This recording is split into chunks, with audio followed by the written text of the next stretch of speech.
मित्रों, एक ऐसी भगवान विष्णु की प्रतिमा के बारे में हम आज बात करने वाले हैं जिन्हें देखकर आपको बड़ी प्रसन्नता होगी। इसे इंद्रधुम्न नाम के एक राजा ने बनवाया था। बस आपको पूरा देखना है, क्योंकि भगवान की जिस पर कृपा होती है वही भगवान की कथा और कहानी को सुन पाता है। तो बिना देर करे शुरू करते हैं। तो एक इंद्रधुम्न नाम का एक राजा था। उसे प्रेरणा हुई कि हमने बहुत पाप किए हैं, तभी इस कर्म भूमि पे आना पड़ा। तब उसे पता चला पुरुषोत्तम नाम की एक तीर्थ है जहाँ जाने मात्र से सभी पाप नष्ट हो जाते हैं। तब राजा वहां गया। वहां जाकर उसे वट वृक्ष के बारे में पता चला। दोस्तों, वट वृक्ष की महिमा बड़ी है, क्योंकि इसे बताया जाता है कि इस वृक्ष के नीचे बैठने मात्र से जन्मों के सारे पाप रहित हो जाते हैं। और तब इंद्रधुम्न ने उस वृक्ष के सभी को दर्शन करवाए और खुद भी करे। जब दर्शन करे तो मन में एक प्रेरणा आई कि भगवान विष्णु की एक प्रतिमा को बनवाऊं। तब राजा अपने राज्य में आया तो सोचा, मंदिर बनाने से पहले मैंने जो पाप किए हैं उस गलानी से मुक्त होने के लिए मुझे एक अश्वमेध यज्ञ करना होगा। दोस्तों, ये वही यज्ञ है जब भगवान श्री राम ने करा था।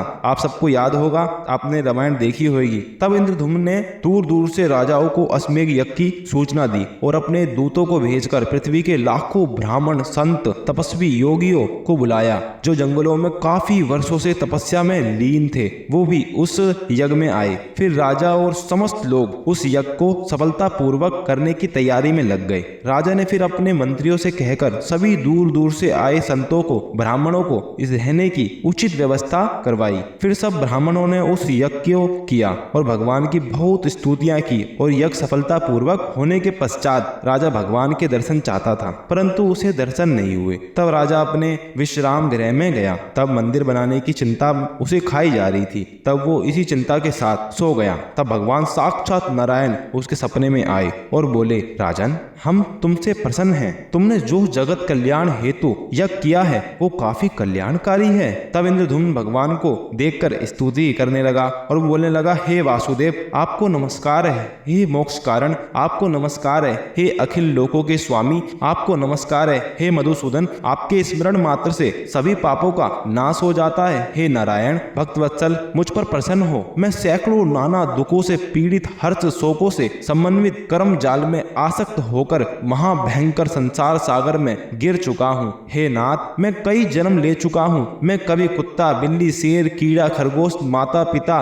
पत्नी, नाना प्रकार के जन्म ले चुका हूँ। मैं कभी स्वर्ग में, कभी नरक में आता जाता रहता हूँ। हे नाथ, जीवन मरण से मुक्त करने वाले, रावण जैसे राक्षस का वध करने वाले, मेरी रक्षा करो। हे प्रभु, मेरी रक्षा करो। ऐसी स्तुति जब उसने करी तब भगवान बोले, इंद्रधुम्न, हम तुमसे प्रसन्न हैं। तात, तुम बेकार में गलानी कर रहे हो। अब सुनो, तुम्हें क्या करना है। कल प्रातः सुबह समुद्र तट पर जाना। एक वृक्ष जो केवल तुम्हें दिखाई देगा और किसी को नहीं दिखाई देगा, वो लहरों के दो भाग होने पर तुम वहां जाना। वहीं तुम्हारी समस्या का निवारण होगा। भगवान इतना कहकर वहां से चले गए। अब राजा वहीं जाता है उधर। तब लहरों के दो भाग होते ही आगे बढ़ता है। वो वृक्ष उसे दिखाई देता है। उसके दो हिस्से होते हैं। तब उसमें से भगवान और विश्वकर्मा जी वहां पर विराजमान होते हैं। तभी भगवान को देखकर वो काफी प्रसन्न होता है। वहां पे चक्र गदा के साथ देखकर बड़ा प्रसन्न होता है वो भगवान को देखकर। तब भगवान कहते हैं, तुम्हें जैसी मूर्ति बनवानी है वो विश्वकर्मा बना देगा। जाओ, मेरी आज्ञा से अब तुम इसे जो बोलोगे वो ऐसा ही बना देगा। तब राजा बताता है कि पहली कृष्ण की मूर्ति जो अत्यंत शांत कमल के समान हो, दूसरी गौर वर्ण दूध के समान हाथों में अस्त्र धारण किए अन्नत देव की मूर्ति बनाओ, और तीसरी भगवान वासुदेव की बहन सुभद्रा की प्रतिमा की रचना करो। और माया द्वारा वो दोनों संत बन गए। वो दोनों भगवान एकदम से संत बन गए और वो मूर्तियां तैयार हो गई। राजा ने देखा पहली मूर्ति तेजस्वी तथा बल के समान बलदेव जी की, दूसरी सभी पापों को हरने वाली कमल नेत्र नील मेघ के समस्त श्याम भगवान कृष्ण की मूर्ति, और तीसरी मनोहर मूर्ति सोने के समान पीत वर्ण वाली सुभद्रा जी की थी। ये सब बहुत जल्द विश्वकर्मा जी द्वारा तैयार की गई। राजा देखकर हैरान रह गया। महान लोगों, तुम कौन हो? कोई देव दिखाई पड़ते हो? भगवान की योग माया ने दिमाग का कुछ काल समाप्त कर दिया था राजा का। अब राजा बड़ी प्रसन्नता से, भाव से उसकी पूजा करता और सब उसकी मूर्ति की दर्शन करने के लिए, अपने पापों को छुटकारा पाने के लिए, मुक्त होने के लिए उस दूर दूर से उस मूर्ति के दर्शन करने के लिए आते थे। तो दोस्तों, कैसी लगी ये सच्ची घटना कमेंट में जरूर बताएं और चैनल को सब्सक्राइब अवश्य कर दें। धन्यवाद।